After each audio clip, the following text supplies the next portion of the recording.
প্রিয় দিনী ভাইরা, আমি আপনাদের সম্মুখে পবিত্র কোরআন মাজিদ থেকে সূরাতুল কাহফের 103 এবং 104 দুটি আয়াতে কারিমা তেলাওয়াত করেছি। আল্লাহ তাআলা তৌফিক দান করলে এখান থেকে কিছু কথা বলবো ইনশাআল্লাহ।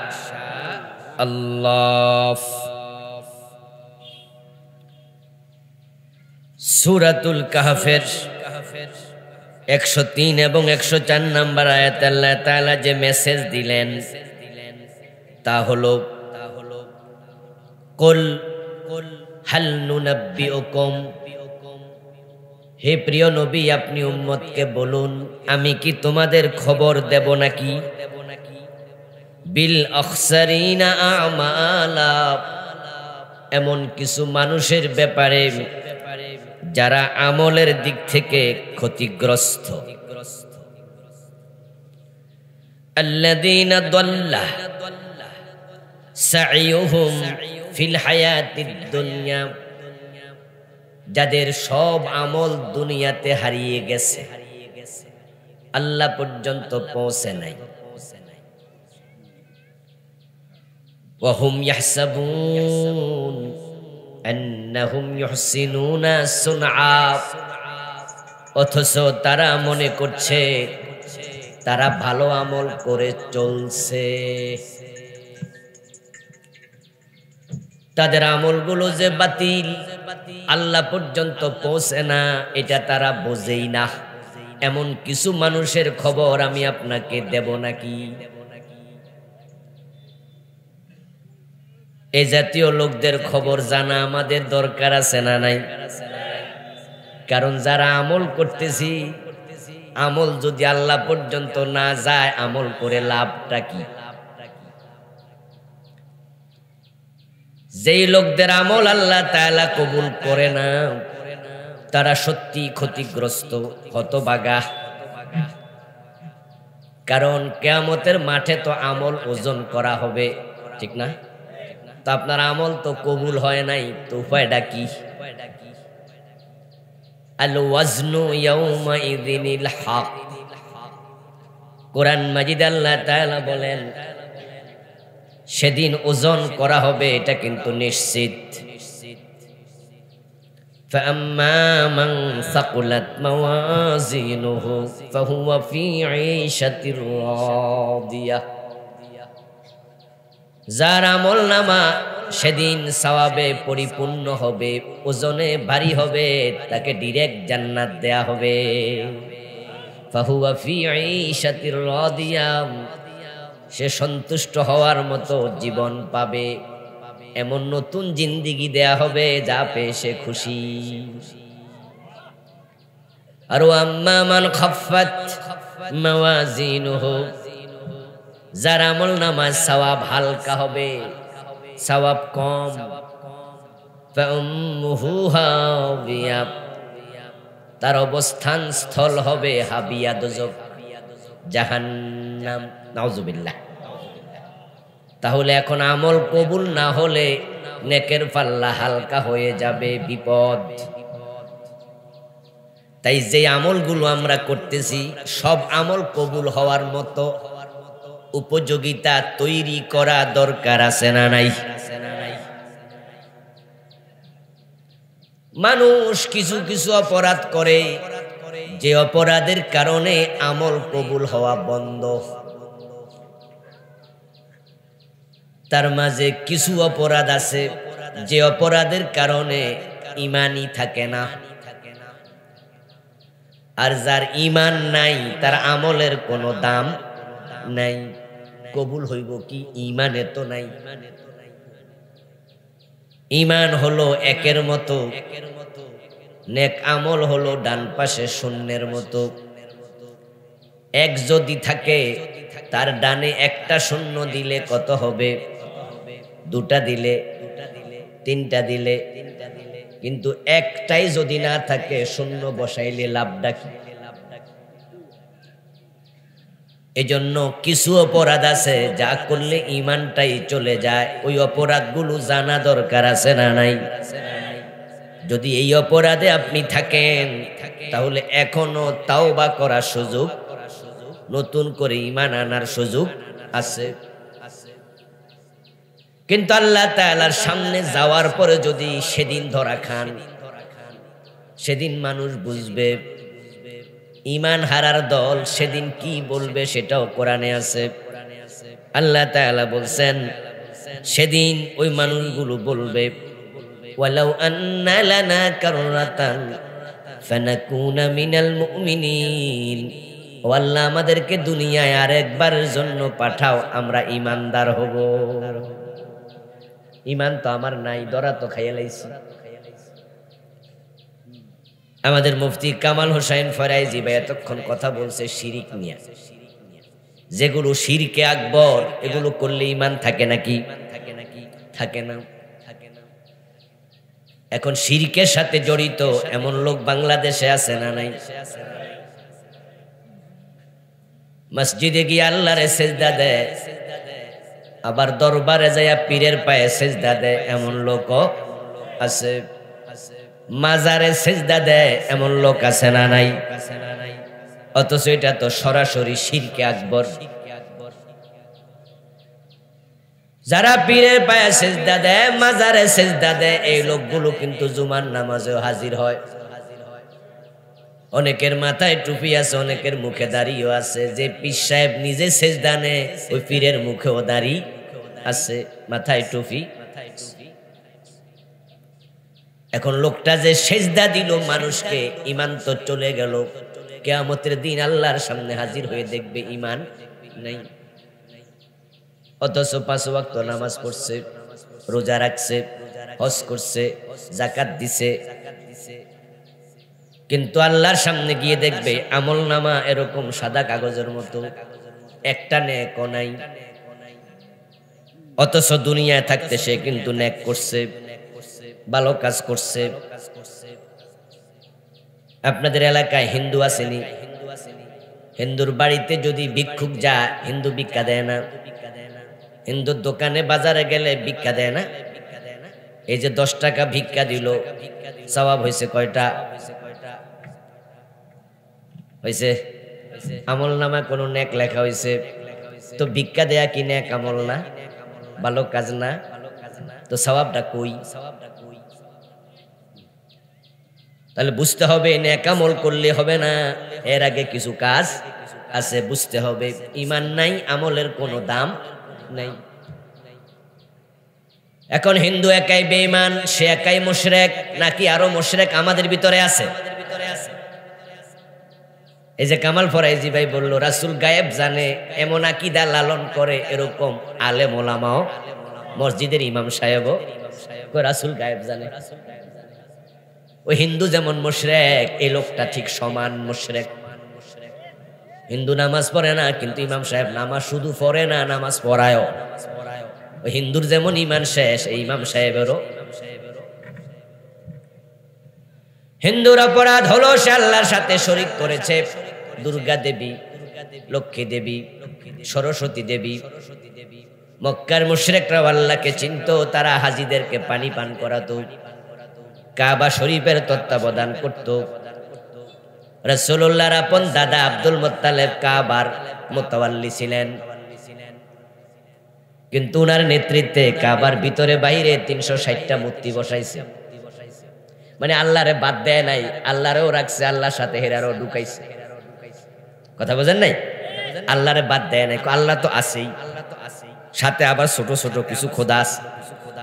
আল্লাহ গায়েব জানে, কথা বলেন, আল্লাহ গায়েব জানে। তো যারা রাসূল গায়েব জানে বলে, তারা কোনোদিন কইছে আল্লাহ গায়েব জানে না? এরা কয় আল্লাহও জানে, রাসূলেও। আল্লাহর ক্ষমতা আছে। মক্কার কাফেররা কয় আছে। লাত মানাত উজ্জার আছে, কয় হেরারও আছে। হিন্দুদেরকে জিজ্ঞাসা করবেন ভগবান আল্লাহর ক্ষমতা আছে, ঈশ্বরের ক্ষমতা আছে, হিন্দুরা বলবে আছে। দুর্গা দেবীর হেরও আছে, এর হাত 10টা, ক্ষমতা কম নাই। শিরিক মানে তো হলো আল্লাহর জন্য যা খাস, এটা তো অন্যকে শামিল করলে শিরিক হয়। গায়েবের মালিক একমাত্র কে? ইবাদতের মালিক একমাত্র কে? সন্তান দেয়ার মালিক একমাত্র কে? বিপদ থেকে মুক্তির মালিক একমাত্র কে? কিছু বিষয় আছে যার আগে যোগ হবে একমাত্র একমাত্র। ও প্রিয় ভাই, শিরিক করলে ঈমান যায়, কুফর করলে ঈমান যায়, নেফাক করলে ঈমান যায়। তিন কারণে ঈমান চলে যাবে। তিনটি মৌলিক বিষয় বুঝতে হবে। যদি আপনি শিরিক করেন ঈমান শেষ। শিরিক নিয়ে আলোচনা হয়ে গেছে আজকে। উনি অল্প কয়টা বলছে, সময় পায় নাই। এ বিষয়ে আমার লিখা আলাদা বই আছে, কয়েক বছর আগে লিখছি। নাম দিয়েছি প্রচলিত শিরিক ও তা থেকে বাঁচার উপায়। এখানে আমি শিরিক লিখেছি 29টা। শুধু 2টা কিডনি ড্যামেজ হইলে রোগী বাঁচানো দায়। এখন কোন রোগীর পরীক্ষা কইরা দেখে কিডনি 2টা ড্যামেজ, ফুসফুসে আছে ক্যান্সার, কথা বুঝছেন?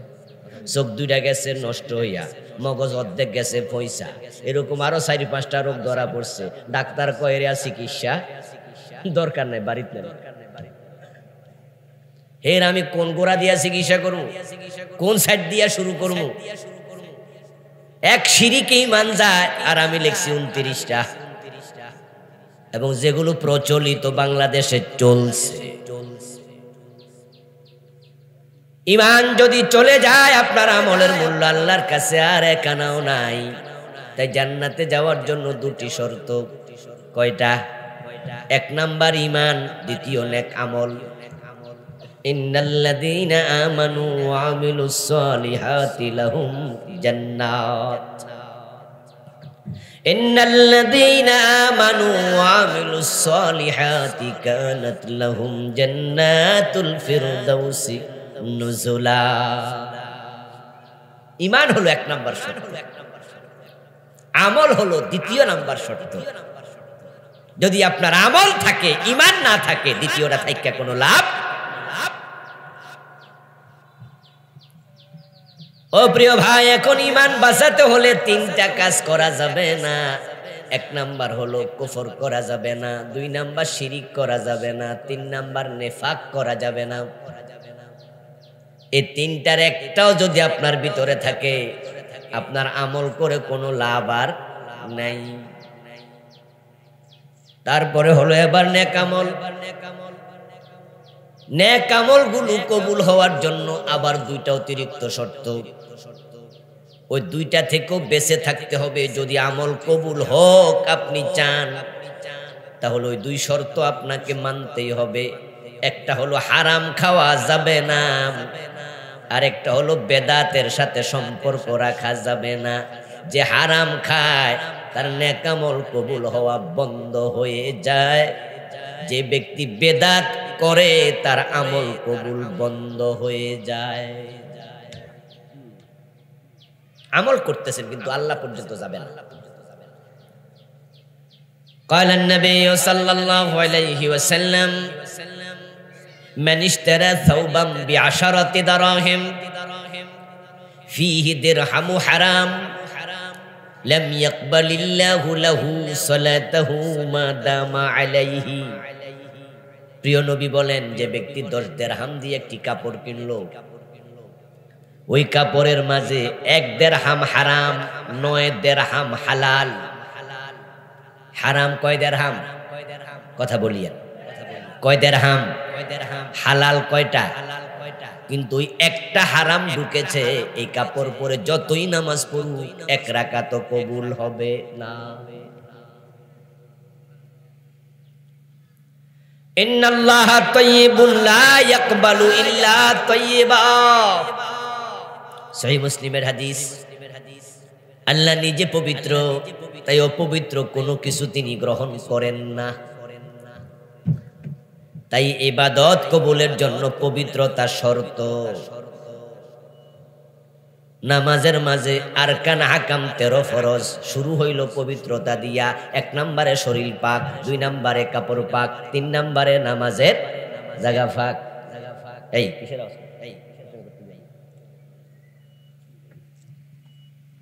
আমার প্রিয় ভাই, রাসূলুল্লাহ সাল্লাল্লাহু আলাইহি ওয়াসাল্লাম যাকারার রাজুলা ইউতিলুস সাফারা আশআসা ওয়া আগবারা ওয়া ইয়ামুদ্দু ইয়াদাইহি ইলাস সামা ওয়া ইয়াকুলু ইয়া রাব ওয়া মাত'আমুহু হারাম ওয়া মাশরাবুহু হারাম ওয়া মালবাসুহু হারাম ওয়া গুযিয়া বিল হারাম ফাআন্না ইউস্তাজাবু লিযালিক।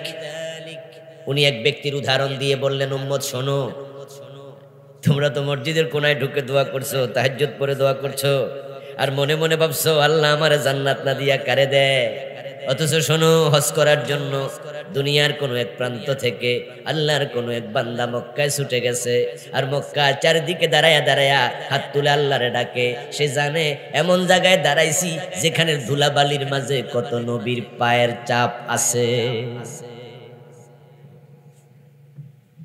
মক্কায় গেলে আপনি হাঁটবেন এমন জায়গায় যে জায়গায় ইব্রাহিম নবী হেঁটেছে, ইসমাইল আলাইহিস সালাম ছোট থেকে বড় হয়েছে, ঠিক না? জন্মটাই তো মক্কায়। এই ছোটকালে একবার কোলে কইরা মক্কায় নিয়ে গেছে, সিরিয়া থেকে। জন্মের পর পর মক্কায় চলে গেছে। এখানে নবী মুহাম্মাদের বাড়ি। রাসূলুল্লাহ সাল্লাল্লাহু আলাইহি সাল্লামে মক্কার ধুলাবালির সাথে কত খেলা করছে। এখানে আবু বকর, ওমর, ওসমান, আলীর জন্ম। আমি এমন জায়গায় দাঁড়াইছি যে ধুলাবালির মাঝে নবীর পায়ের ধুল আছে, সাহাবাদের আছে। কাবার মাতাফে দোয়া কবুল হয়, মিজাবে রহমতে দোয়া কবুল হয়, হাতিমে কবুল হয়, মিনায় মুজদালিফায় আরাফায় কবুল হয়, সাফা মারওয়া কবুল হয়। এগুলো দোয়া কবুলের জায়গা, আল্লাহর বিশেষ জায়গা। প্রিয় নবী বলেন, ওখানে দাঁড়ায় দাঁড়ায় বেটা দোয়া করতেছে, মাথার চুলগুলো এলোমেলো, গায়ের মাঝে একবারে দুইটা সাদা কাপড়, আর মনে মনে ভাবছে আমার রব আমার দোয়া ফিরাবে না। অথচ শোনো, পেটের মাঝে হারাম আছে। এই যে খাবার কিনছে, এখানে সুদের টাকা, ঘোষের টাকা, মানুষের হক। কাপড় পরিধান করেছে, কাপড়ের মাঝে হারাম আছে। পানি যে পান করেছে, ওই পানির যে টিউবওয়েলটা বসাইছে, এটাও হারাম টাকা। বেতন পায় 30,000, বাড়ি ভাড়া দেয় 35,000। বেটা খায় কি? 24 ঘন্টা হারাম খায়। সুদে টাকা লাগাইয়া রাখছে, আর কোনো কাম করে না, শুধু সুদ খাইয়া বাঁচে। এমন লোক আছে না নাই? শুধু সুদের উপরে চলছে।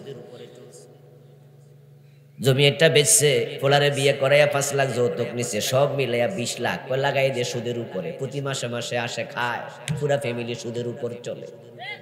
আবার এই বেডা মসজিদের সভাপতি হয়, আসেনি? আলাউদ্দিন ভাই ওয়াজ করছে, কঠিন ওয়াজ, আমি এসে শুনছি। আমার প্রিয় ভাই, ওই লোকটা হারাম খেয়েছে। রাসূলুল্লাহ বলেন, শোনো, সে যতই দোয়া করুক, ফান্না ইউস্তাজাবু লিযালিকা, যে হারামের সাথে মিশে গেছে তার দোয়াটাও কবুল আর হয় না। এই জন্য আপনারা যারা আমল কবুল হোক চান, আপনাকে হারামের সাথে সম্পর্ক ছিন্ন করতেই হবে। আপনি হারামের সাথে আছেন, নামাজ, রোজা, হজ, যাকাত কিচ্ছু কবুল হচ্ছে না, আল্লাহ পর্যন্ত যাবে না। ওয়াজ আপনার কাছে একটু কঠিন কঠিন লাগতে পারে, কিন্তু এখানে ছাড় দেয়ার আমি কে? আল্লাহ নিজে তো ছাড় দেন নাই। দোকানের যে মালিক, উনি যদি কয় যে আমার দোকানের এই মালগুলো এত টাকা করে বেচতে হবে, এর নিচে বেচা যাবে না, যে বেটা দোকানে চাকরি করে হে কি নিচে বেচতে পারে? আচ্ছা, বেচলে চাকরি থাকবে? নিজে ফুরাই দাও। এইটা কত বিক্রি করছে? 80 টাকা বিক্রি করছি। এটা গায়ের লেখা কত? 100। তো 20 টাকা কম। আমি না বলছি গায়ের রেটের নিচে বেচবা না? স্যার হ্যাঁ বেচা লাইছি। 20 টাকা তুই দে, না চাকরি বা। ঠিক না? ব্যাপারটা এমন না? এখন আমাদের দেশে তো বিক্রেতা আছে অনেক রকমের, যারা মাগনাও জান্নাত দেয়। আমার কাছে মুরিদ হইলে আমি জান্নাতে নেব, নামাজ রোজাও লাগবে না, এমন পীরও আছে না নাই? এই নাকি জান্নাত দিবে। আর মুরিদে এমন পাগল হইছে, খুশি হইয়া হুজুরের পায়ে সেজদা দেয়। তাহলে আমনেরে খুশি করি। এই জন্য কান্দের মাঝে দোতরা লইয়া মুরিদ গান গায়। আছেন আমার মুক্তার, আছেন আমার ব্যারিস্টার, শেষ বিচারের হাইকোর্টেতে তিনি আমায় করবেন পার। আমি পাপী, তিনি জামিনদার, টুনটুনা টুনটুন। দোতরা বাজাচ্ছে মনের সুখে, নামাজ নাই, রোজা নাই, গাঁজা খায়, বিড়ি টানে। এ বেটাও জান্নাতের আশা করে মুছে তেল দেয়, কষ্ট যেন না লাগে। হারামের সাথে সম্পর্ক রাখবেন, ইবাদত কবুল বন্ধ। এবার একটু বলুন তো, আমাদের ইবাদত নবী এবং সাহাবাদের তুলনায় তাদের চেয়ে বেশি না কম? কত কম? কত কম? এত কম, এত কম ইবাদত তাদের সাথে তুলনা দেয়াই যাবে না। রাসূলুল্লাহ নামাজে দাঁড়াতেন, তারিমাত কদমাহু, দুই পা ফুলে যেত, এত লম্বা নামাজ। মা আয়েশা বলেন, রাসূলুল্লাহ সাল্লাল্লাহু আলাইহি সাল্লাম রুকুতে যেতেন, আমি মাঝে মাঝে ভাবতাম তিনি বুঝি সেজদার কথা ভুলে গেছে। এত লম্বা সেজদা দিতেন, আমি মাঝে মাঝে ভয় পেতাম উনি সেজদার মাঝে আবার মইরা গেল কিনা। আমি পায়ের মাঝে সিমটি কাটতাম, উনি পা নাড়া দিলে বুঝতাম মরে নাই, জীবিত আছে। এত লম্বা সেজদা। আর আমরা তো ইবাদতের কি অবস্থা! রমজান আইতাছে, যে মসজিদে তাড়াতাড়ি তারাবি হয় ওই মসজিদে মুসল্লি বেশি হয়, ঠিক না? এই জন্য মুসল্লিরা গরিব দিকে চায়। এই হিসাব রাখো যে কয় মিনিট লাগলো। হুজুর যদি একটু ধীরস্থির ভাবে নামাজ পড়ায়, হুজুরের কৈফিয়ত জিগায়, হুজুর এত লেট হয় কেন? আর যেই হুজুর 20 রাকাত তারাবি 18 মিনিটে শেষ করে দিছে, মুসল্লিরা মুস্কি হাসা কয়, দারুণ একটা হুজুর পাইছি। সভাপতির সেক্রেটারি সাহেব কানে কানে কয়, আগামী কাল থেকে দুধ রোজ করে খাওয়ায়েন হুজুর, বলারও হোক, গতি আরো যেন আগামী দিন 16 মিনিটে যেন শেষ করি, 15 মিনিটে পাইলে আরো ভালো। নামাজ শেষ কইরা মোবাইলে দোস্ত দোস্তরে খবর দেয়, আমরা মসজিদে আইস, এখানে তারাবি নামাজ ঠিকঠাক চলছে। আস্তাগফিরুল্লাহ, এই তারাবি আসলে তারাবি না, আল্লাহর সাথে তামাশা চলছে। তোমার নামাজ আল্লাহ তোমার চেহারার মাঝে ফিকে মারবে, তোর নামাজের কোনো প্রয়োজন আমার নেই।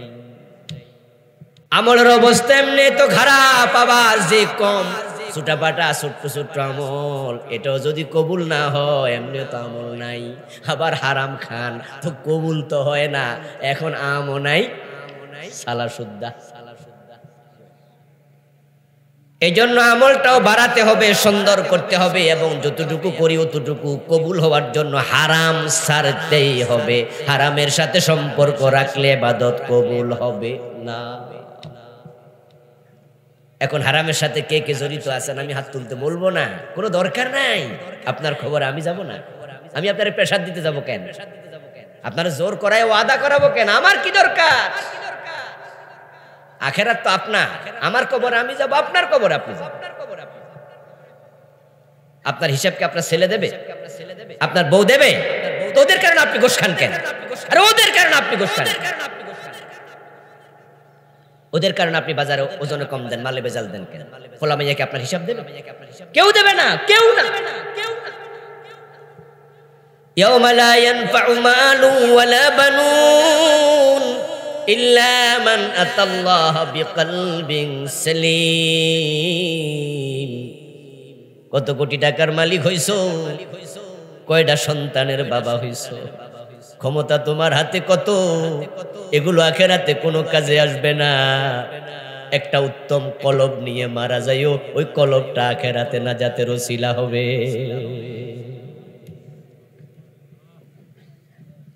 এজন্য প্রিয় মুসলমান ভাই, আপনি যদি আখেরাতে বিশ্বাস করেন তাহলে আপনাকে হারাম ছাড়ার সিদ্ধান্ত নিতে হবে।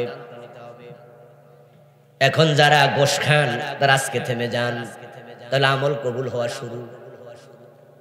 যারা সুদ খান আজকে সিদ্ধান্ত নেন আর সুদ খাবো না। তুমি বড় হতভাগা ভাই, তুমি যেদিন মরবা সেদিনও তোমার টাকা সুদে লাগানো অবস্থায় আছে। আচ্ছা, আমরা কে কোন দিন মরবো আজরাইলকে আগে জানাইয়া যায় নাকি? আজরাইলকে আগে খবর টবর দেয় যে আমি আগামী সপ্তাহে আইতাছি, তো আপনি আগামী 2 দিনের ভিতরে তাড়াতাড়ি সুদের টাকা তুলে লাইবেন। মরার সময় যেন আল্লাহ কইতে পারেন, আল্লাহ আমি কিন্তু সুদ টুদ খাই না। এই সুযোগ তো নেই। এখন আপনারা যারা সুদে টাকা লাগাইছেন, সুদ আনছেন, সুদ দিচ্ছেন, সুদ লিখছেন, সুদ খাচ্ছেন, সুদের সাক্ষী থাকতেছেন, আপনার মৃত্যুটা এমন অবস্থায় হলো এখনো সুদে টাকা লাগানো। এর মানে কি দাঁড়ালো? আপনি হারামের মাঝে জড়িত অবস্থায় মরলেন। রাসূলুল্লাহ সাল্লাল্লাহু আলাইহি ওয়াসাল্লাম বলেছেন, মান আকালা দিরহামান রিবা ওয়া হুয়া ইয়ালাম আন্নাহু আশাদ্দু মিন 36 জিনা। যে ব্যক্তি জেনে শুনে 1 টাকা সুদ খেলো, তার আমলনামায় 36 বার জিনা লেখা হলো। 100 টাকা সুদ খেলে 3600 বার জিনা লেখা হবে। 1000 টাকা সুদ খেলে 36,000 বার আপনি জিনাকারী। কিসের জান্নাত খুঁজতেছেন? সুদে টাকা লাগাইয়া। এই জন্য আপনারা যারা সুদে টাকা লাগাইছেন, আজকে সিদ্ধান্ত নেন যে আল্লাহ, এর সাথে আমি আর থাকবো না। রিজিক কিন্তু কমবে না, ভয় পাওয়ার কোনো কারণ নাই। কারণ রিজিক নতুন করে বন্টিত হবে না, আগেই লেখা হয়ে গেছে, জন্মের আগে লেখা হয়েছে। আপনি হারাম ছেড়ে দেন, আল্লাহ হালালের ব্যবস্থা করে দেবে। সুবহানাল্লাহ পড়েন। আল্লাহ হালাল ভাবে খাওয়াবে, আল্লাহ ব্যবস্থা করবে। বিশ্বাস কমানোর কোনো দরকার নেই, বিশ্বাস কমানোর কোনো দরকার নেই। তাহলে হারাম ছাড়া লাগবে। 5টা বিষয় ওয়াজ করব। একটা আমারে কমাইয়া দিছে আমাদের ফরাইজি ভাই, শিরিক। তাহলে 4টা থাকলো, ওই 4টার মাঝে আমি একটা করে লাইলাম, এটা হলো হারাম। হারাম খাইলে আমল কবুল হওয়া বন্ধ। যারা আপনারা হারামে আছেন, আপনি বুঝা নিয়েন আপনার আমল কোনোটাই কবুল হয় নাই। আজকে ফজরের নামাজটা হয় নাই, জোহরটাও হয় নাই, এগুলো ফাও কাম করছেন আপনি। তো কবুল যেহেতু হয় না, নামাজ পড়া লাভ কি? তাহলে আসর থেকে আর পড়বো না, ঠিক না? এরকম নাকি? কি নামাজ ছাড়বেন না হারাম ছাড়বেন?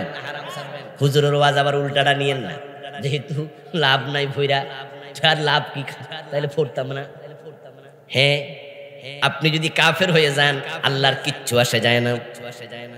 এটা কোরআনে আছে, ফামান শাআ ফালিউমিন ওয়া মান শাআ ফালিয়াকফুর। আল্লাহ এত বড়, এত মহান, আপনি নামাজ ছাইড়া দিলে আল্লাহর কি?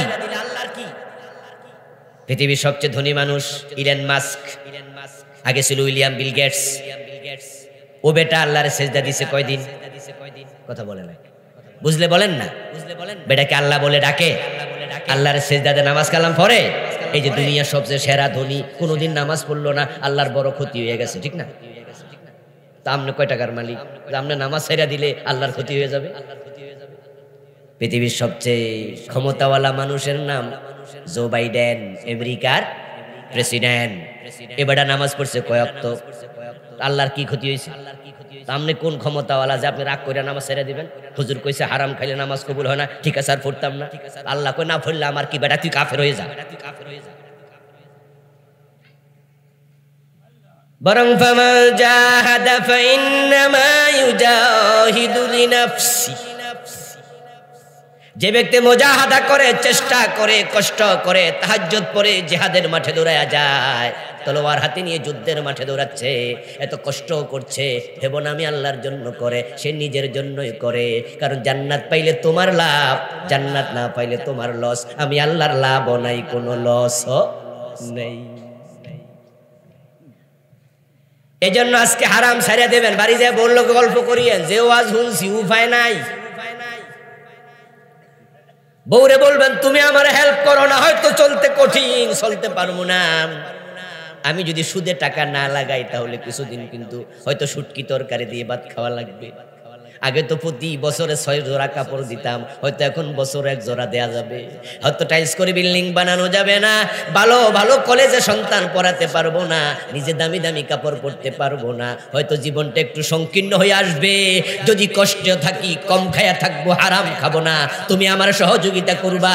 বউ যদি কয় আমিও রাজি, তাহলে দেখবেন কেমন আল্লাহ পথ চলা সহজ করে দেয়। অসম্ভব কিছু না। পাশের দোকানদার ওজনে কম দেয়, তাই আমি ওজনে কম দেব না, আমি দেব না। আমি ব্যবসা কম করব। কথা বোঝেন নাই? আমি ব্যবসা কম করব, মালে ঠকাবো না, 2 নাম্বারি করব না, মিথ্যা কথা বলে ব্যবসায় করব না। আপনার ঈমান দুর্বল, তাই আপনি মিথ্যা কথা বলে ব্যবসা করতেছেন। কিন্তু আপনার ঈমানটা যদি শক্তিশালী হতো, মিথ্যা বলা লাগবে কেন? ব্যবসার মাঝে আল্লাহ বরকত দিয়েছে সবচেয়ে বেশি। পৃথিবীতে যদি 100 জন ধনীর তালিকা করা হয়, তার মাঝে 100 জনই হবে ব্যবসায়ী, যারা top of the list 100। Bangladesh 100 জনের তালিকা করেন, 100 জনই ব্যবসায়ী। চাকরি কইরা কয়জন কোটিপতি হয়েছে? হাজার কোটি টাকার মালিক হয়েছে, চাকরি কইরা কজনে, চাকরির বেতনে আর কত, হাজার কোটি টাকা আইব করতে। এজন্য যত বরকত আছে আল্লাহ সব ব্যবসার মাঝে রাখছে। আপনি হতাশ হবেন না যে মিছা কথা না কইলে ব্যবসা হয় না, এটা আপনার ইমানের দুর্বলতা। হকের উপরে থাকেন, আল্লাহ এমন ভাবে বারাকা দেবে, বরকতের কারণে আপনার মাল বাড়বে, আপনি নিজে ভাবতেও পারেন নাই।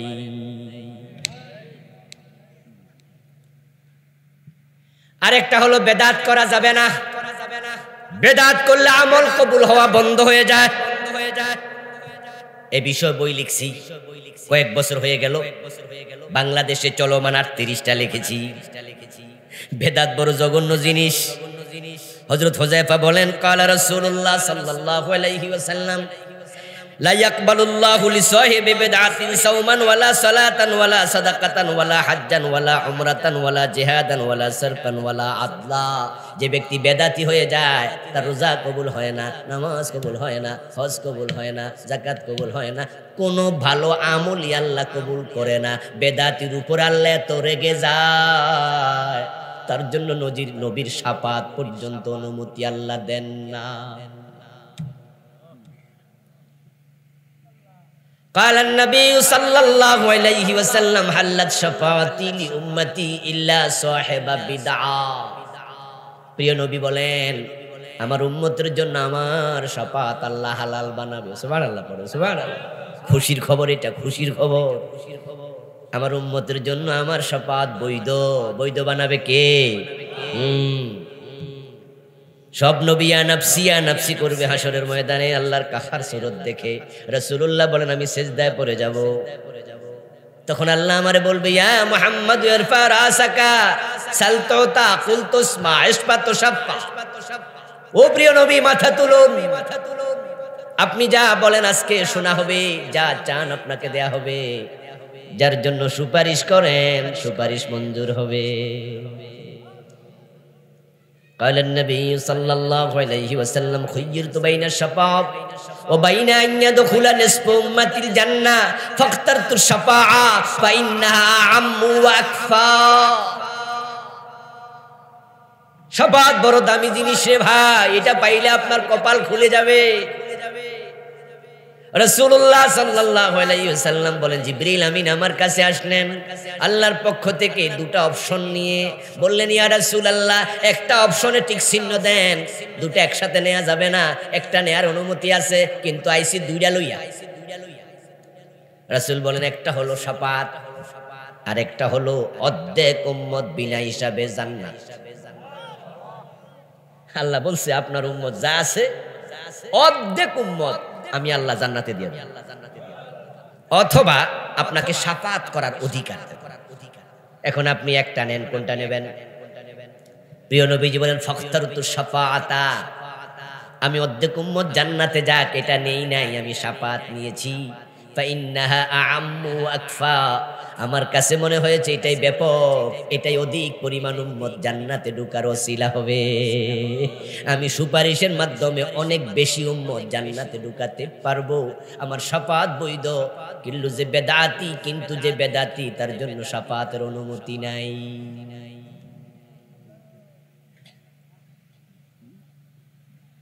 সেই বুখারীতে এসেছে, قال النبي صلى الله عليه وسلم انا فرتكم يوم القيامه على الحوض।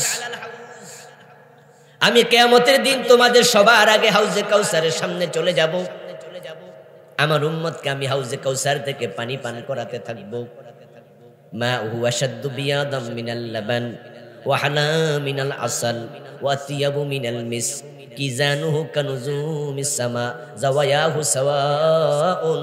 প্রিয় নবী বলেন, মান ইয়াশরাব মিনহু ফালা ইয়াজমাউ আবাদা।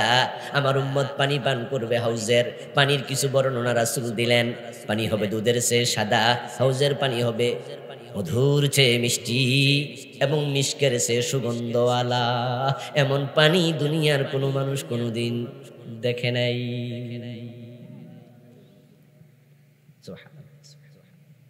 যে ব্যক্তি সেখান থেকে এক গ্লাস পানি পান করবে কোনোদিন আর পিপাসা লাগবে না। পিপাসা হাউজের পানির কারণে চিরদিনের জন্য শেষ হয়ে যাবে। এই পানি আমার উম্মতকে আমি খাওয়াবো। সুবহানাল্লাহ পড়েন। ওই পানি খাওয়ার শখ আছে তো? সবার আছে। আল্লাহ তুমি আমাদের কবুল করো, বলেন আমিন। আল্লাহর হাবিব বলেন ওই পানি আমি পান করাতে থাকবো, আমার উম্মত পান করবে, কিন্তু একদল উম্মত আমার কাছে পরিচয় দেবে উম্মতের, আনা আরিফুহুম ওয়া ইয়ারিফুনানি, আমি তাদেরকে উম্মত বলে জানবো। তারা বলার পরে আমি বিশ্বাস করব, হ্যাঁ ওকে আসো পানি খাও। তারা আমারে চিনে, ইয়া রাসূলুল্লাহ আমরা আপনার উম্মত, আমাদের একটু হাউজের পানি দেন। রাসূল বলবো ওয়েলকাম, আসো। ফায়ুহালু বাইনি ওয়া বাইনাহুম, হঠাৎ করে দেখবো তাদের মাঝে আর আমার মাঝে একটা পর্দা পড়ে গেছে। কি পড়বেন? নাউজুবিল্লাহ পড়েন। কি পড়বেন? আল্লাহর কাছে আমরা ফানা চাই, বলেন আমিন। আরে উপায় নাই, পর্দা পড়ে গেছে। তাদের হাতে আমি পানি দিতে পারলাম না। ফাকুলু ইন্নাহুম মিন্নি, তখন আমি বলবো কি হলো কি হলো, তারা তো আমার নিজের উম্মত, তারা তো উম্মত পরিচয় দিল। ফায়ুকাল ইন্নাকা লা তাদরি মা হাদাসু বা'দাক ফাকুলু সুকান সুকান লিমান গায়্যারা বাদি, তখন বলা হবে, ফেরেশতারা এসে বলবে ইয়া রাসূলুল্লাহ এরা আপনার প্রকৃত উম্মত না, এগুলো ভেজাল, ওগুলো ভেজাল 2 নাম্বার উম্মত। আপনার ইন্তেকালের পরে, তিরোধানের পরে তারা আপনার দ্বীনের মাঝে কত বেদাত বানাইছে, ইন্নাকা লা তাদরি, তার হিসাব আপনার কাছে নাই, আপনি জানেন না। তারা শুধু বেদাত বানাইছে। ইসলামে যা ছিল তা তারা বাদ দিছে, ইসলামে যা ছিল না নতুন করে বানাইছে, দ্বীনকে বিকৃত করেছে। ফাকুলু সুকান সুকান লিমান গায়্যারা বাদি, তখন আমি নবী মুহাম্মদ বলবো দূর হ দূর হ, আমার পরে আমার দ্বীন যারা বিকৃত করেছিস তোদের জন্য হাউজের পানি নাই, দূর হ দূর হ। এখন বাংলাদেশে বেদাত আছে না নাই? অভাব নাই। আমি 38টা লিখছি, 2-1টা শোনামু। শিরিক 29টা থেকে ভাই কিছু কইয়া লাইছে, আজকে আর কমু না। ড্রাইভার থেকে বই সংগ্রহ করবেন, যারা করেন নাই পড়বেন, পড়াবেন, জানবেন, জানাবেন। শিরিক আছে যেখানে আমরা নাই, উপায় নাই, থাকলে ঈমান শেষ। প্রথম 3টার মাঝে 2টা একটু পরে কইতাছি, একটা ভাই কইয়া লাইছে। এখন বেদাতের সাথে আপনারা এখানে যারা আছেন তারাও অনেকে আপনারা জড়িত আছেন, কারণ অনেকে আমরা বেদাত চিনি না। শিরকের সাথে জড়িত আছেন, কারণ অনেকে শিরিক চিনে না, না চিনে না বুঝে বিষ খাইলে কোনো অসুবিধা হয় না, ঠিক না? ঠিক না? কি না বুঝা বিষ খাইলে, এটা যে বিষ আপনি জানেন না, খাইলাইছেন এটা পানি মনে কইরা, অসুবিধা আছে নি? তো না যাই না শিরিক করলে ঈমান যাবে না, না যাই না বেদাত করলে আমল কবুল হওয়া বন্ধ হবে না, হয়ে যাবে। বেদাত বড় জঘন্য অপরাধ, শাররুল উমুরি মুহদাসাতুহা। বেদাতকে রাসূলুল্লাহ বলেছেন নিকৃষ্ট অপরাধ। এর কারণটা কি? কারণ হলো বেদাত হলো আগাছার মতো। ক্ষেতের মাঝে যে ধান গাছ লাগাইছেন, ধান গাছ লাগানোর পরে 15 দিন পরে যায়, 20 দিন পরে যায় দেখবেন ধান গাছের ফাঁকে ফাঁকে কিছু ঘাস আছে না নাই? এগুলোকে বলা হয় আগাছা। কি বলে? আগাছা। এখন আগাছা দেখার পরে কৃষক মুস্কি মুস্কি হাসে, আগাছার মাথার মাঝে হাত বুলায়, কিছু গোড়ায় সার দিয়া কয় আরো বড় হ, নাকি টাইনা তোলে। আগাছা দেখলে কৃষক কয় সারছে কাম, বদলা লাগবো, মনি লাগবো, কামলা লাগবো। উত্তরবঙ্গের পাও কিনা দেখো 5 জন খেতে লাগাইয়া দাও, তাদেরকে বলে আমার ধান গাছ রাইখা যত ঘাস আছে সব টাইনা টাইনা উপড়াইয়া ফেলো। কারণটা কি? কেন এই কাজ আপনারা করেন? আপনারা তো কৃষক মানুষ, এই কাজটা কেন করেন? কারণ আপনি জানেন আগাছা যদি এইভাবে বড় হতে থাকে তাহলে আসল ফসলটা নষ্ট হয়ে যাবে। আগাছা বেড়ে গেলে খেতে ফসল হয় না, ফসল নষ্ট হয়ে যায়। বেদাত ঠিক তাই, বেদাত ঠিক তাই। বেদাত যদি সমাজে বেড়ে যায়, আমি 2টা বেদাত বানাইলাম আর আপনি এখান থেকে বললেন আচ্ছা অসুবিধা কি, হুজুর না হয় 2-1টা বেশি করছে আর কি।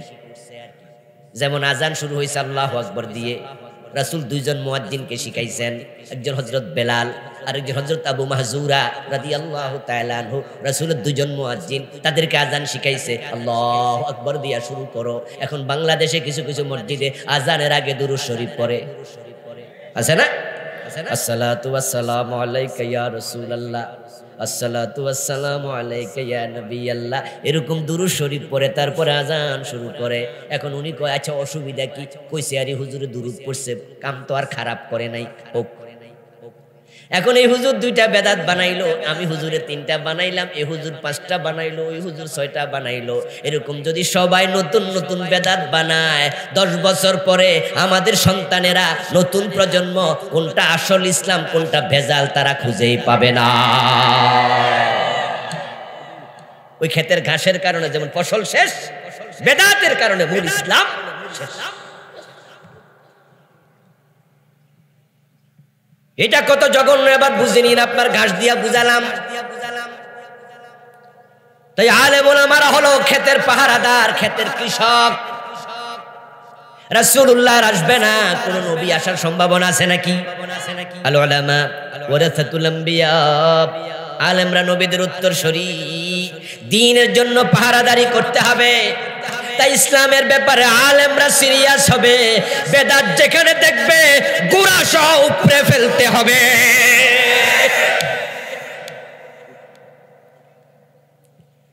রাসূলুল্লাহ সাল্লাল্লাহু আলাইহি ওয়াসাল্লামের জন্য বলেন, মান হাদাসা হাদাসা আও আওয়া মুহাদাসা ফাআলাইহি লানাতুল্লাহ।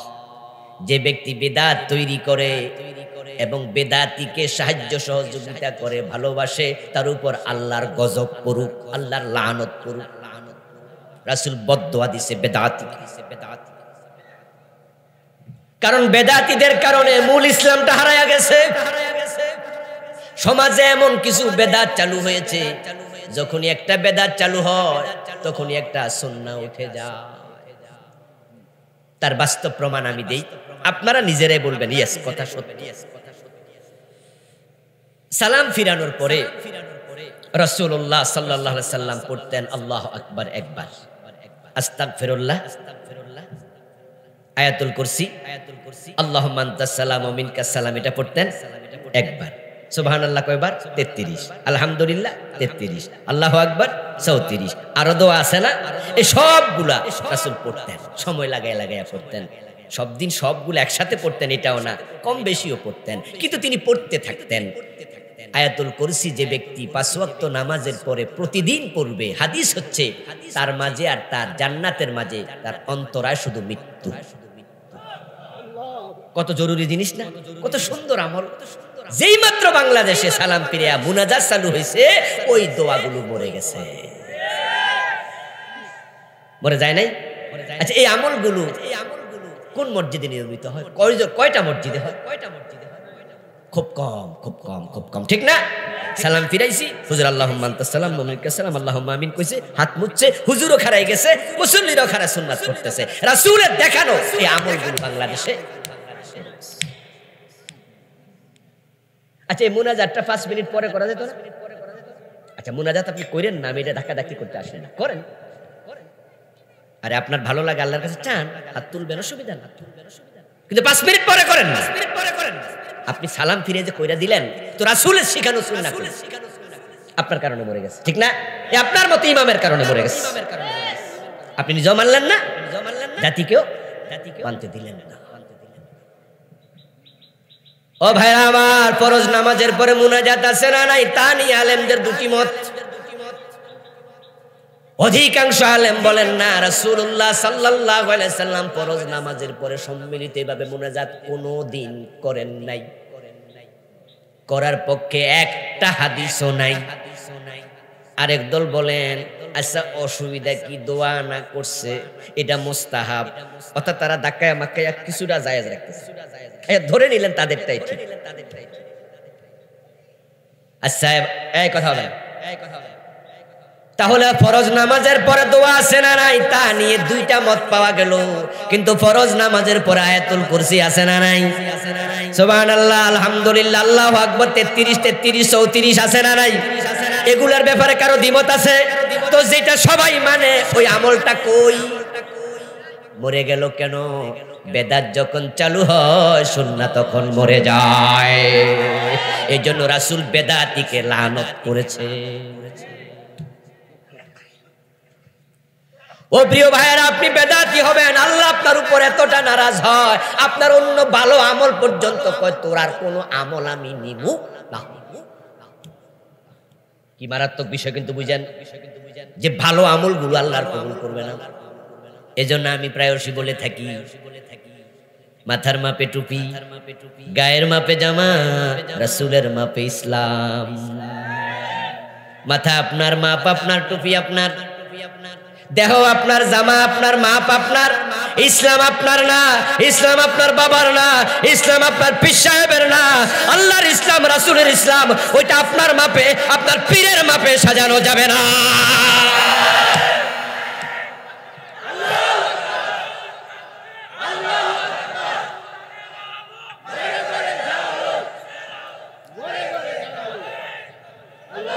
আচ্ছা, আমার এই কথাটা কি বুঝে আসছে? মাথা কার? আপনার। টুপির মাপটা হবে, গা আপনার, মাপ আপনার, কিন্তু ইসলাম কি আপনার? ইসলাম আপনার পীর সাহেবের। আমি যখন বলি এটা বেদাত, তখন আপনি কোন যে আমার হুজুর করছে, এই ইসলাম কি আপনার হুজুরের? এই কথা বলেন কেন? বলে না যে অমুক হুজুর কি না বুঝা করছে। এই জন্য বুঝ থাকা লাগবে, ক্লিয়ার বুঝ থাকা, কনসেপ্টটা ক্লিয়ার। দুরূদ শরীফ পড়া সুন্নাহ, দুরূদের ফজিলত অনেক বেশি। রাসূলুল্লাহ সাল্লাল্লাহু আলাইহি সাল্লাম বলেন, আউলান নাস বিয়াউমাল কিয়ামাতি আকসারুহুম আলাইয়া সালাত। কিয়ামতের দিন ওই লোক আমার সবচেয়ে নিকটবর্তী হবে, কাছে থাকবে, যে আমার উপরে বেশি বেশি দুরূদ পড়েছে। খুব দামি জিনিস দুরূদ, কিন্তু দুরুদের ভিতরও বেদাত ঢুকাইয়া দিছে। قال النبي صلى الله عليه وسلم من صلى علي صلاة واحدة صلى الله عليه 10 صلوات। প্রিয় নবী বলেছেন, যে ব্যক্তি আমার উপর একবার দুরূদ পড়বে, আল্লাহ সাথে সাথে তার উপর 10টা রহমত নাজিল করে। কয়টা রহমত? দিক আছে কয়টা? এমন কয় না, দিক কয়টা? উত্তর, দক্ষিণ, পূর্ব, পশ্চিম, ঈশান, নৈরত, এরপরে অগ্নি, বায়ু, ঊর্ধ্ব, অধঃ, 10টা। দেখেন হাদিসটা কত চমৎকার, এবং এটাকে আমি আলহামদুলিল্লাহ বাস্তব জীবনে খুব মেনে চলার চেষ্টা করি। বিপদ আছে যেখানে দুরূদ পড়া শুরু করি সেখানে। আরে গাড়ি যানজট লাগলো, দুরূদ পড়া শুরু করি। এই যে মাহফিলে আসতেছি, সময় তো নির্ধারিত, সকালে ক্লাস করছি। আজকেও আমার 2টা ক্লাস ছিল। আমি একটা কামিল মাদ্রাসার মুহাদ্দিস, একটা ছিল ফাজিল ক্লাসে তাফসিরে জালালাইন, আর একটা ছিল আলিম ক্লাসে কোরআন শরীফ। আমি 2টা ক্লাস করে তারপর রওনা দিচ্ছি। 8:30 আমার ক্লাস শুরু হয়, কিন্তু ফাজিলের তারারা বললাম 8টায় চলে আসবা, আমি আধা ঘন্টা আগে পড়াবো, না হয় এখানে কুলাইতে পারবো না। আচ্ছা, পথে যদি যানজটে 30 মিনিট চলে যেত, তখন এবার কি করি? জাতীয় বিপদ দেখলে দুরূদ শরীফ শুরু। এর কারণ হাদিস হলো, দুরূদ পড়ার সাথে সাথে 10টা রহমত আসে, দিক আছে 10টা। এর মানে দাঁড়ালো, আপনার বিপদ মুসিবত যেখানে আসুক, আপনি দুরূদ পড়লে 10 দিক থেকে রহমত নাজিল হবে, আল্লাহ আপনাকে রহমতের কোলে তুলে নেবে। জীবনে বিপদ আপদ নাই কার? কম বেশি সবার আছে। যে কোনো বিপদে পড়লে দুরূদ শরীফ পড়া শুরু করুন। আপনাদের গাজীপুর যখন ক্যান্টনমেন্ট পার হবেন, এই যে যেটা গাজীপুর ক্যান্টনমেন্ট, কি নাম জায়গাটা? রাজেন্দ্রপুর। এরপরে দেখবেন যে মেইন রোড পর্যন্ত বিশাল এক জঙ্গল, দুপাশে গাছ আর গাছ। আজ থেকে 8-10 বছর আগে রাতের মনে হয় 2টা-2:30 বাজছে, মাহফিল করে যাচ্ছি, সেনাবাহিনীর লোকেরা হাত তোলা দিল, দাঁড়া করালাম গাড়ি। তো সেনাবাহিনীর একজন কনস্টেবল উনি এগিয়ে এসে বলতেছে যে হুজুর কোথায় গেছেন? বললাম মাহফিল করে আসছি। ও আচ্ছা, ঠিক আছে, যান, সাবধানে যাইয়েন, ওখানে রাস্তায় ডাকাতি হয়, জঙ্গলে ডাকাতি। তো আমরা কই সারছে কাম, বেড়ারা ডর দেখাইতেছে। এখন সেনাবাহিনী যদি ডর দেখায় তাহলে জামুকার কাছে। আচ্ছা বিসমিল্লাহ কই, টাইনা যান গা, টাইনা টানের উপরে চলে যান। ড্রাইভার সাহেবরে বললাম যে মারো টান জোরে, আল্লাহ ভরসা। কিন্তু খোদার কি কুদরত, যে জঙ্গলের ভিতরে ঢুকছি হঠাৎ করে গাড়ি স্টার্ট বন্ধ। ড্রাইভার সাহেব বলল, হুজুর তেল শেষ, না সরি সিএনজি শেষ, গ্যাস শেষ। তা আমি বললাম, গ্যাস শেষ হলে তেলে মারো। তেলের লাইন কাটা। বললাম, এই মাত্র সেনাবাহিনী কি কইছে বেটা? তো হ্যাঁ আইয়ে তুমি বন্ধ হইল, এটা কথা হইলো? ইন্না লিল্লাহি ওয়া ইন্না ইলাইহি রাজিউন। তাহলে এখন ডাকাতেরা আইসা আমরা সাথে বন্ধুত্ব করার সুযোগ পাইব, ঠিক না? মালামাল নিয়ে হ্যান্ডশেক কইরা, মুসাফা কইরা, শুইয়া নাস্তা মাস্তা কইরা যেতে পারবো, কারণ আমাদের তো দৌড় মারার কোনো সুযোগ আর। আমার প্রিয় ভাই, সাথে সাথে তিনজন ছিলাম আমরা, বললাম দুরুদ ইব্রাহিম পড়া শুরু করে দাও, দুরুদ শরীফ পড়ো। দুরুদ শরীফ পড়তে শুরু করলাম। অল্প কয়েক মিনিটের ব্যবধানে দেখি টমটম টাইপের একটা গাড়ি আসতেছে। টমটম বুঝেননি? ইশারা দিলাম দাঁড়াও, দাঁড়ালো। ড্রাইভারকে বললাম, ভাই গাড়ির সমস্যা, এখন তো এটা বাইন্দা নেওয়া লাগবে, ওই মেন রোডে আছে সিএনজি পাম্প। ড্রাইভার কয় হ্যাঁ। তো বললাম কি করবা? ওই রশি আছে, বাঁধেন। টমটম শুধু আল্লাহ পাঠায় নাই, রশি সহ পাঠাইছে। আমার কাছে রশি নেই, তো আমরা তো রশি লইয়া হাঁটি না। পরে রশি দিয়া বাঁধছে, আমি গাড়িতে উঠলাম, বসে আছি, টাই না ও বেটা ওই জায়গা মতো নিছে। তারপরে সিএনজি পাম্প থেকে সিএনজি নিয়ে ঢাকা চলে গেছি। এটা আমার কোনো কারামত মারামত না, ভুল বোঝার কোনো সুযোগ নাই। আমি বুঝেছি এটা দুরুদের ফজিলত। 10 দিক থেকে রহমত আসলে আপনার বিপদ আসবে কোত্থেকে? এই সিস্টেম তো কোরআন হাদিসের কোথাও নাই। বরং নতুন করে কিয়াম মিলাদ বানাইলো তো বানাইলো ওই জায়গায়, ওই মজলিসে যদি ইয়া নবী কইয়া কেউ খাড়াইয়া যায়, আর হুজুর যদি বসে থাকে, সবাই হুজুরের দিকে চেয়ে থাকবো, ঠিক না? মনে মনে করবো কত বড় বেয়াদব দেখো। কয়দিন আগে আমি দেখলাম আবু তোহা আদনান নামে একজন বক্তা আছে, ইয়াং না, সিলেটে এক জায়গায় এর মাহফিলে ইয়া নবী কইরা খাড়াই গেল হুজুর, লোকেরাও তো তালে তালে সব খাড়াই গেছে, কিন্তু হে দেখলাম যে বইয়ে রয়েছে। বাঘের বাচ্চা, ঠিক না? বেদাতের সাথে একমত হব না, হে বইয়ে রয়েছে। 1-2 দিন পরে দেখলাম ফেসবুকে গালি গালাজ কারে কয়, হেরে একবারে কাফের মধ্যে বানাই। এক বক্তা আছে আলাউদ্দিন জিহাদি, আল্লাহ তার হেদায়েত করুক, আস্তাগফিরুল্লাহ। আরেকটা কি নকশবন্দি কি জানি, হাসানুর রহমান নকশবন্দি, আল্লাহ হেদায়েত করুক, আল্লাহ ওদের বুঝ দেখ, আমরা তাদের সাথে দুশ্মনী করি না। উনি বলতেছে ওখানে উনি থাকলে নাকি ওরে লাথি দিয়ে ফেলাই দিত। দেখেন বন্ধু, বেদাত তারা বানাইলো, বানাইয়া বেদাত যারা করে না তাদের উল্টা গালি দেয়, অথচ বেদাত করলে রাসূলের শাফাত পাওয়া যায় না। বেদাত করলে পরে হাউজে কাউসারের পানি পাওয়া যায় না। এখন আমরা যারা আল্লাহ নবীর শাফাত চাই, হাউজে কাউসারের পানি চাই, পরিবেশ যতই খারাপ হোক আমরা বেদাতের সাথে একমত হব না। মানুষ গালিগালাজ করলে করুক। ও বন্ধু, আমি আপনাকে বলছি, রাসূলুল্লাহ সাল্লাল্লাহু আলাইহি সাল্লাম দুরূদ শিখাইছে, সাহাবারা দুরূদ পড়েছে, আমাদের সে কম পড়ছে না বেশি পড়ছে? ওরা এরকম খারাইছে কয়জন? ইয়া নবী সালাম আলাইকা কয়ে কয়জন খারাইছে?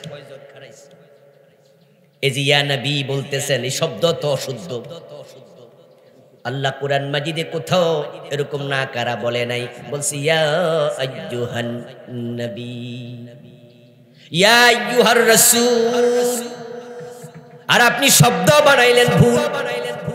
হ্যাঁ, রাসূলকে দাঁড়ায়া সালাম দেয়া যাবে, তা নিয়ে আমার কোনো আপত্তি নাই, কারণ আমরা যখন জানাজার নামাজ পড়ি ওখানে আমরা দুরূদ পড়ি না? কথা বলেন। তো আমরা এই দুরূদটা কি বইসা পড়ি না দাঁড়ায়া পড়ি? তাহলে রাসূলকে দুরূদ পড়া, সালাম দেয়া দাঁড়ায়া কোনো অসুবিধা নাই। আমরা যখন রাসূলের রওজায় যাই তখন রাসূলকে সালাম দেই মদিনাতে, তখন কি বইয়া বইয়া নেই, দাঁড়ায়া দাঁড়ায়া দেই? বইবার সুযোগ কই? দাঁড়ানোর সুযোগে তো দেয় না, ঠেলার উপরে রাখে। যারা হজে উমরায় গেছেন, ইয়ানিকে বইবার সুযোগ আছে নি? আরে মিয়া দাঁড়াইতে তো দেয় না, কয় মিয়া হারিক মানে শুধু সরো, হাঁটার উপরে সালাম দেয়। এত ভিড়, বসবেন কোথায়? আমরা দাঁড়ায়া সালাম দিচ্ছি, কোনো অসুবিধা নেই। এখন তারা বলতেছে না, এই হুজুর বসা রইছে, হুজুর বেয়াদব হয়ে গেছে। আপনি দাঁড়াইলেন, এই দাঁড়ানোর সিস্টেমটা আপনি পাইলেন কই? নতুন সিস্টেম বানানোর নাম বেদাত। কালান নবী সাল্লাল্লাহু আলাইহি ওয়াসাল্লাম, মান আহাদাসা ফি আমরিনা হাদা মা লাইসা মিনহু ফাহুয়া রাদ্দুন। আমার দ্বীনের মাঝে যা ছিল না, আমি নবী করি না, আমার সাহাবারা করে নাই, এমন আমল যদি কেউ চালু করে সেটা বাদ, সেটা বাদ, সেটা বাদ। আপনি দোকানে বসে আছেন, কাস্টমার নাই, বসে বসে দুরূদ পড়া যাবে না? আমার প্রিয় ভাই, আত্তাহিয়াতুর মাঝে রাসূলকে যখন আমরা সালাম দেই, আসসালামু আলাইকা আইয়ুহান নাবিয়্যু ওয়া রাহমাতুল্লাহি ওয়া বারাকাতুহু, আত্তাহিয়াতুর ভিতর আছেন এটা? তখন দাঁড়ায় দাঁড়ায় সালাম দিছেন, বসে বসে দিছেন। এখন রাসূলকে সালাম নাকি দাঁড়াইয়া দিলে আদব হয়, বইয়া দিলে বেয়াদবি হয়? তারা উদাহরণ দেয়, ক্লাসে টিচার ঢুকলে দাঁড়াইয়া যাইতে পারেন, মা বাবা আসলে দাঁড়াইয়া যাইতে পারেন, মুরব্বি আইলে দাঁড়াইয়া সালাম দেন, রাসূলকে বসা দিবেন, কত বড় বেয়াদব! মানুষকে কথা তো ঠিক। এখন তুমি যে 5 বেলা বইয়া বইয়া রাসূলকে সালাম দেওয়া তাহিয়াতুতে, তুমি তো বড় বেয়াদব হয়ে গেছ। তোমার নিজের যুক্তি তুমি কি হইছো? চরম বেয়াদব। রাসূলুল্লাহকে যদি বসে সালাম দিলে বেয়াদবি হতো, তাহলে আল্লাহ তাআলা বিধান বানায়া দিত, আত্তাহিয়াতুর মাঝে সালাম দেওয়ার সময় টুক করে খাড়া যাইও, ঠিক না? তারপর সালামটা দিয়ে আবার বইয়া যাইও। যুক্তির নাম ইসলাম না, দলিলের নাম ইসলাম। আবেগ দিয়ে চলে না, ইসলাম দলিল দিয়ে চলে। তোমার আবেগের মূল্য আল্লাহর কাছে একানাও নাই, বরং আবেগ দেখাইতে যায় তারা সীমা লঙ্ঘন করছে, বেদাত বানাচ্ছে, বুড়ি বুড়ি যা মন চায় তা বলে বেড়াচ্ছে।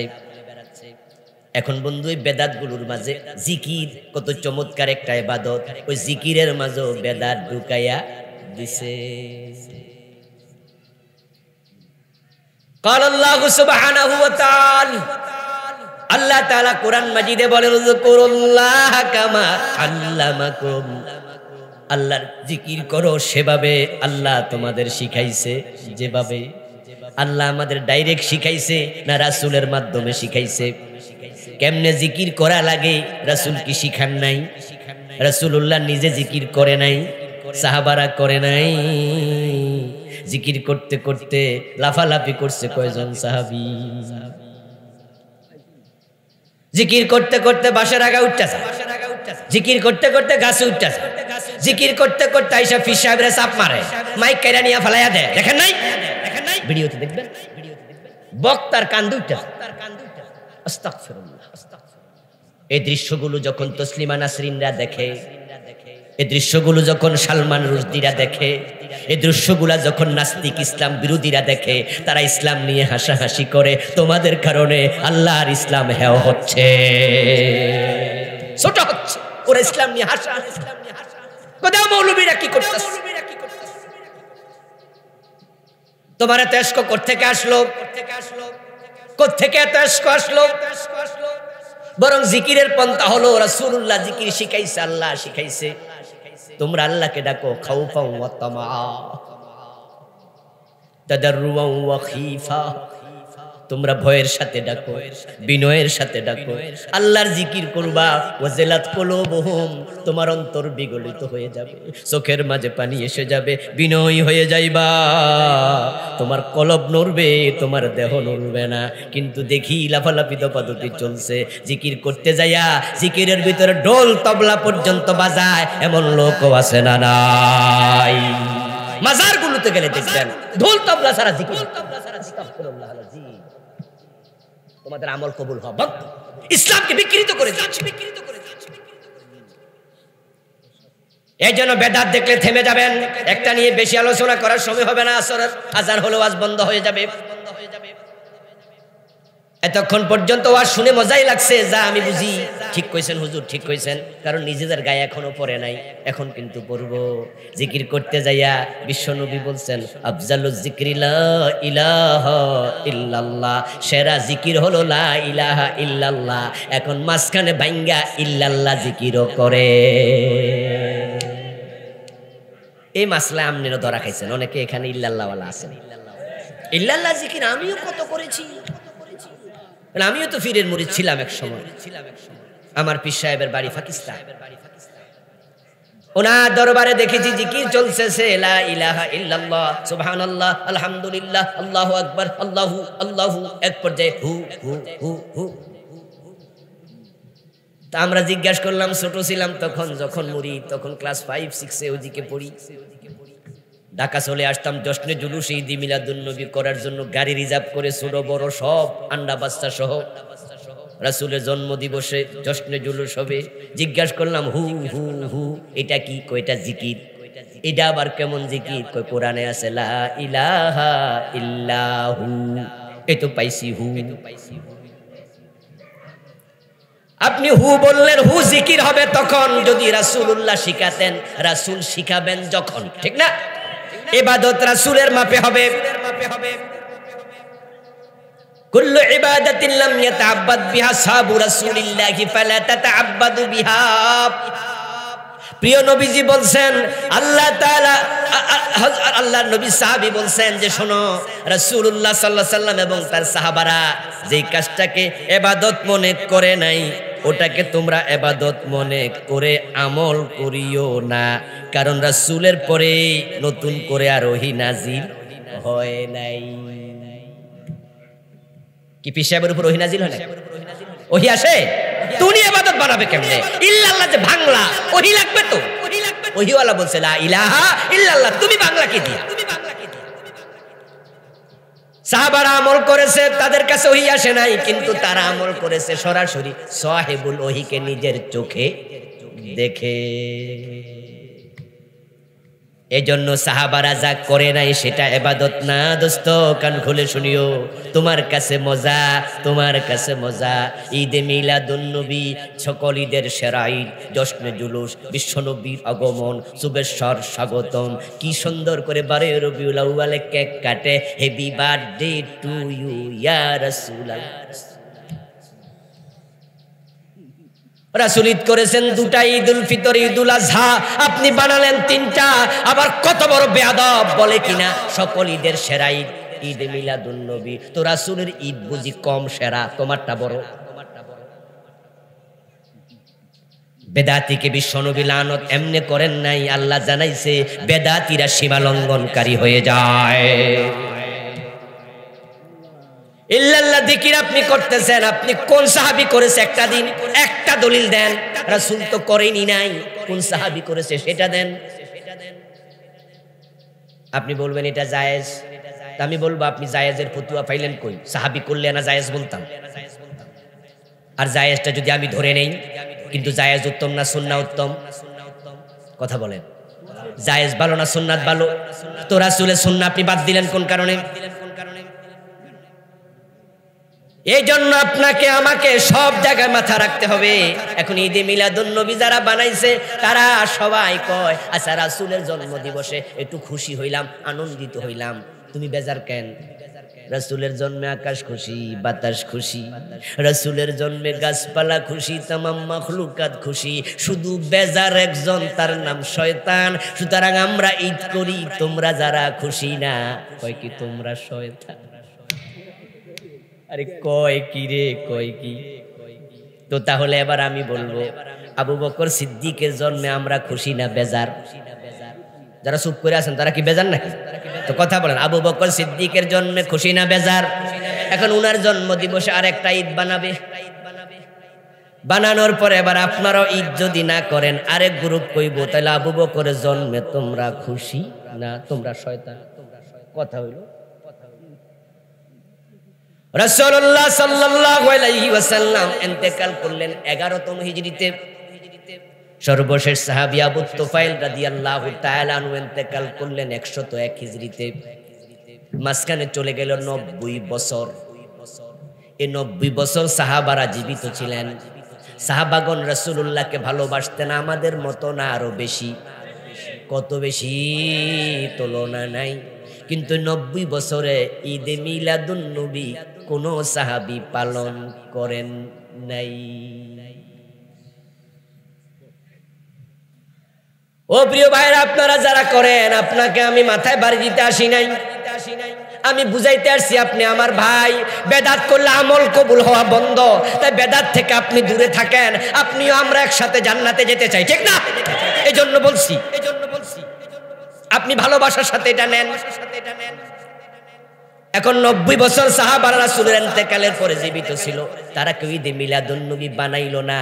এখন আপনার পীরে বানাইলো, ইসলাম কি আপনার পীরের? উনি বানানোর অধিকার পায় কই? এবার তারা বলবে না না আছে আছে, তারা বলবে আছে। কই আছে? কই আবুল কালাম আজাদ লেখাপড়া করছে নাকি? এ ভাই নাই, আমরার কাছে আছে। এবার আপনি কোন কথা ঠিক, আমার হুজুর বড় হুজুর। আমি আসলে জানি কম, এটা মানতে আমার কোনো আপত্তি নাই, কিন্তু একটা অনুরোধ করি, এরকম সাদা একটা কাগজ আপনার পীরের হাতে দিবেন, 5 টাকার একটা কলম কিনা দিবেন। হুজুর ঈদে মিলাদুন্নবী আছে আছে বলতেছেন, এই বাক্যটা কই আছে এটা একটু আগে দেন, আমল তো পরে। আমার এই বইটা আমি লিখেছি, ঈদে মিলাদুন্নবী এই বাক্যটাই কোরআন হাদিসে নাই। আরে কেমনে পালন করবেন তো বহুত পরের কথা। আপনার হুজুরকে আপনি কাগজ দিয়ে চলে আসবেন, দেখবেন যে হুজুর আপনার বদুয়া দিয়ে দিল, এই বেয়াদব আমারে কাগজ দিছো, এর মানে ভিতরে পুঁজি নাই। এই জন্য যখন কোনো আমলকে বেদাত মানুষ বলবে তখন আপনি একটু সতর্ক হবেন। ও প্রিয় ভাই, হারাম ছেড়ে দেন, বেদাত ছেড়ে দেন, দুটা গেল। এখন রইল আর 3টা শিরিক নিয়ে কথা হয়েছে। কুফর, বাংলাদেশে কুফর আছে না নাই? কুফরের তো অভাব নাই, আমার সামনেও বসে আছেন অনেকে, আপনার ভিতরে কুফরি ঢুকে গেছে। এই কোরআন মাজিদের বিসমিল্লাহর বা থেকে মিনাল জিন্নাতি ওয়ান নাসের সিন পর্যন্ত যত হরফ আছে, যত অক্ষর আছে, যত বিধান আছে, সবটা একসাথে গ্রহণ করার নাম হলো ঈমান। এখানের একটা অক্ষর অস্বীকার করার নাম হলো কুফর। পুরা কোরআন অস্বীকার করা লাগবে না, যদি কেউ কোরআনের একটা অক্ষর না মানে তারও ঈমান।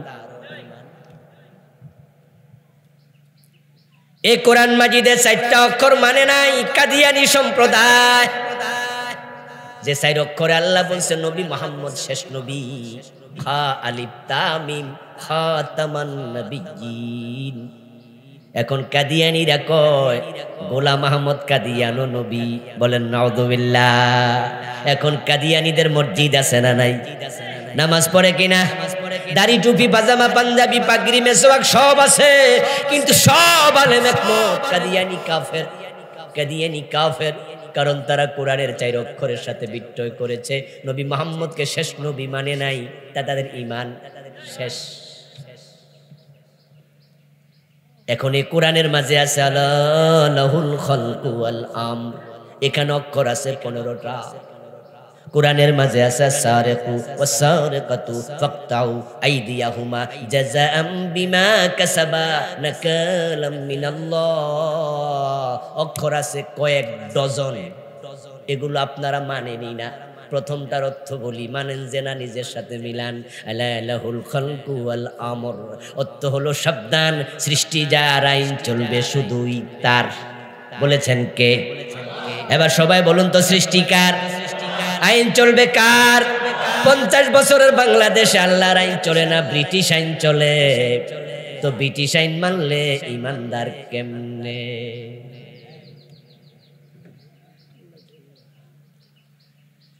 ব্রিটিশরা বলেছে চোর ধরে জেলে দাও, আমার আল্লাহ বলেছে চোর ধরে হাত কেটে দাও। বাংলাদেশের আদালতে চোর ধরে হাত কাটছে কয়দিন? একদিনও না। তো মানলেন কই? রাসূলুল্লাহ সাল্লাল্লাহু আলাইহি ওয়াসাল্লাম হিজরত করে যখন মদিনায় গেলেন, 16 অথবা 17 মাস বিশ্ব নবী মসজিদ আকসার দিকে ফিরে নামাজ পড়েছেন। এটা আল্লাহর নির্দেশ ছিল। মনে মনে তামান্না ছিল, আমি যদি কাবার দিকে ফিরে নামাজ পড়তাম, কাবা আমার কিবলা হতো, এটাই ভালো ছিল। একদিন তিনি জোহর অথবা আসরের নামাজ পড়তেছিলেন, 2 রাকাত শেষ, বাকি 2 রাকাত রইল। তিনি নামাজ পড়ার বাকি 2 রাকাত পড়ার জন্য দাঁড়াইলেন। এই অবস্থায় কোরআনের আয়াত নাজিল হলো, ফাওয়াল্লি ওয়াজহাকা শাতরাল মসজিদিল হারাম। ও প্রিয় নবী, আপনার চেহারা কাবার দিকে ফিরান। এই আয়াত নাজিল হওয়ার সাথে সাথে নামাজের ভিতরে রাসূল কাবার দিকে ফিরে গেছে। রাসূল যখন ফিরেছেন, সাহাবারাও সাথে সাথে ফিরে গেছে। যেই মসজিদে ঘটনা ঘটছে ওই মসজিদের নাম হলো মসজিদুল জিল কিবলাতাইন, 2 কিবলার মসজিদ। প্রিয় নবী ভাবেন নাই পরের ওয়াক্তে কাবার দিকে ফিরবো। আল্লাহর আইন আসতে দেরি, মানতে দেরি করা যায় না। অথচ 50 বছরে তেলাওয়াত করলাম, খতম করলাম, চোরের হাত কাটো, একদিনও কাটলাম না। এ নিয়ে আপনাদের মাথা ব্যথা হতো নাই? এ নিয়ে আলেম ওলামারা এমন এক দল আছে যারা আল্লাহর আইন নিয়ে কোনোদিন ওয়াজ নসিহত নামাজের কথা কয়, রোজার কথা কয়, হজের কথা কয়, জাকাতের কথা হয়, কিন্তু জমিনটা আল্লাহর আইনে চলবে এই ওয়াজ কোন ফিরও আছে যারা জীবনেও। বরং ব্রিটিশ আইনের পক্ষে যারা, তাদেরকে আপনারা ভোট দেন, তাদেরকে সাপোর্ট দেন, তাদেরকে জিন্দাবাদ দেন। আল্লাহর আইন যারা মানে তাদেরকে সাপোর্ট তো করে না, বরং সহ্য করে না, মামলা দিয়া জেলে ঢুকাইয়া দেয়। মৌলবাদী বলে গালি দেয়, অপরাধ তারা আল্লাহর আইনের কথা বলেছে। আমার প্রিয় বন্ধুগণ, বুঝলে একটু জবাব দেন, না বুঝলে চুপ থাকেন, অসুবিধা নাই। শয়তান মোমেন না কাফের? যারা বুঝছেন আলহামদুলিল্লাহ। ঠিক, কুরআনে আল্লাহ বলছে বা ওয়াস্তাকবারা ওয়া কানা মিনাল কাফিরিন, শয়তান কাফের হয়ে গেছে। এবার যারা জানেন তারা একটু বলিয়ে নামাজ করে, শয়তান আল্লাহর কয়টা আইন মানে নাই? আর আমরা মানি না কয়টা?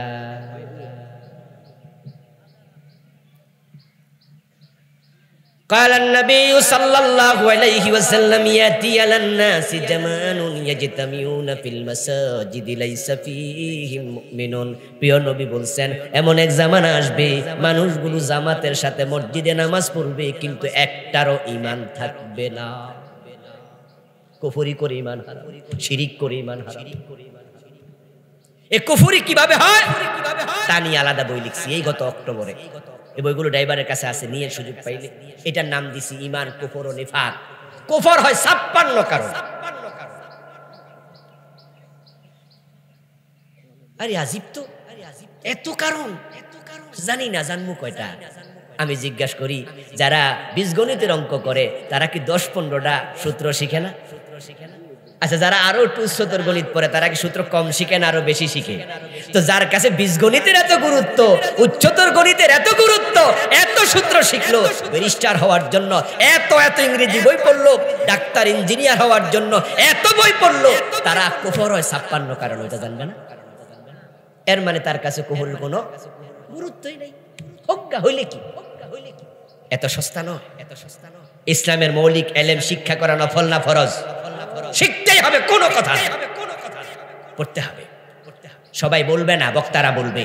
বলার যোগ্যতা সবাইকে আল্লাহ দেয় না, কিন্তু সবার শোনার মতো কান আল্লাহ দিছে। তাই বক্তারা বলবে, শ্রোতারা শুনবে, কোরআন হাদিসের আলোকে বললে আমল করবে, লেখকরা লিখবে, চোখ যাদের আছে পড়তে জানে তারা সবাই পড়বে।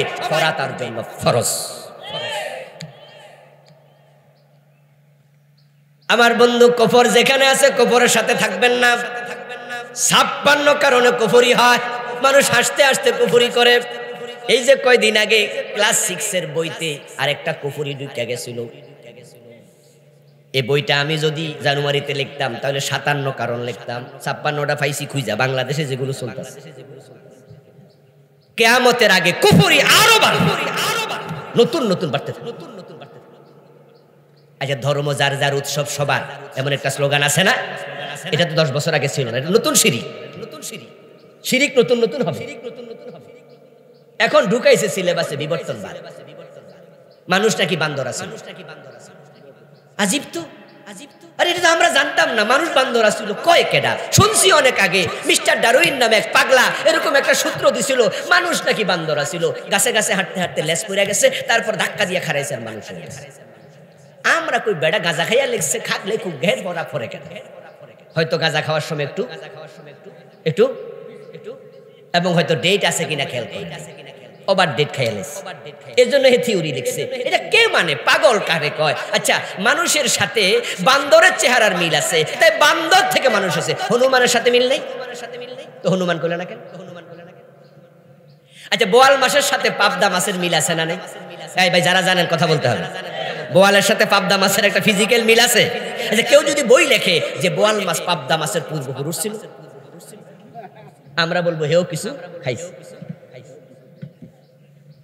কোথাকার মিস্টার ডারউইন বলেছে মানুষ বাদর ছিল, বাদর থেকে মানুষ হয়েছে। এগুলো আমরা পড়ি নাই, আমরা জানি না, এগুলো মানি না। কিন্তু আমাদের ক্লাস 6 এর সমাজ বইয়ের 114 নম্বর 15 নম্বর পৃষ্ঠা বাড়ি গিয়ে পড়বেন, ঢুকাই দিছে। আলহামদুলিল্লাহ, আলেম ওলামাদের প্রতিবাদের কারণে শিক্ষামন্ত্রী একবারে অর্ডার দিয়া ওগুলো আপাতত পড়ানো বন্ধ রাখছে। বলছে না, এটা পড়ানো যাবে না। কেন বন্ধু পড়ানো যাবে না? আমরা কেন বিরোধিতা করলাম? কারণ এটা কুফর। এটা নতুন কফর, আপনাকে শিখতে হবে। কুরআন মাজিদ আল্লাহ তাআলা বলেন লাকাদ খালাকনাল ইনসানা মিন সুলালাতিন মিন তিন, আমি মানুষ বানাইছি মাটির নির্যাস থেকে, মিন হামাইম মাসনুন কাদা মাটি থেকে, মিন তিনিল লাযবাতিল মাটি থেকে, মিন সালসালিন কাল ফাখার ঠনঠনে শুকনা মাটি থেকে আমি আদমরে বানাইছি 60 গজ লম্বা। রাসূলুল্লাহ বলেন তারপরে দেহে রূহ ফুঁকে দিছে, আদমের মাটির দেহ মাংস হাড্ডিতে পরিণত হয়েছে। আদম দাঁড়ায়া গেছে, একটা হাসি দিয়েছে আলহামদুলিল্লাহ, তার মুখের প্রথম বাক্য ছিল আলহামদুলিল্লাহ বলেছে। আদমের পাজরের হাড্ডি থেকে হাওয়ারে বানাইছে, মা হাওয়া বাবা আদম থেকে। লাখ লাখ মানুষ দুনিয়াতে আল্লাহ ছড়াইয়া দিছে। এই হলো মানব সৃষ্টির হাকিকত, রহস্য, সিস্টেম। এর মাঝখানে বান্দর ঢুকলো কেমনে? কি বান্দর ঢোকার কোনো জায়গা টাকা আছে?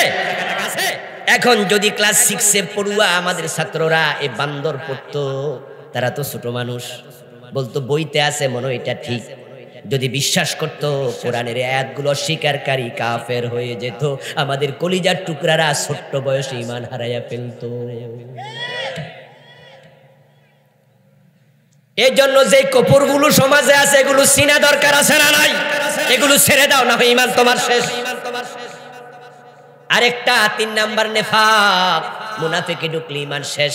মুনাফিকের আলামত আজীবন শুনছেন 3টা, কথা কইলে মিথ্যা কয়, ওয়াদা করলে আমানত দিলে, অথচ আমি বইতে লিখছি 28টা, আর 25টার খবর নাই, অনেকের চর্চা নাই, পড়া নাই। অথচ আল্লাহ প্রথম আয়াত বলছে ইকরা, এর অর্থ কি? পড়ো। আমি বানায়া তো লিখি নাই, বানায়া লেখার তো অধিকারও নাই। যেই যেই কারণে নেফাক ঢোকে এগুলো অন্তর থেকে বের করে ফেলো, শিরক আছে বের করে ফেলো, কুফর আছে ছুঁড়ে মেরে দাও, তারপরে পড়ো লা ইলাহা ইল্লাল্লাহু মুহাম্মাদুর রাসূলুল্লাহ, তুমি এখন থেকে মুমিন। সম্মানিত ভাইয়েরা, এই বিষয়গুলো আমরা আমল করে সামনে আগালে ইনশাআল্লাহ আমরা জান্নাত পর্যন্ত পৌঁছতে পারবো।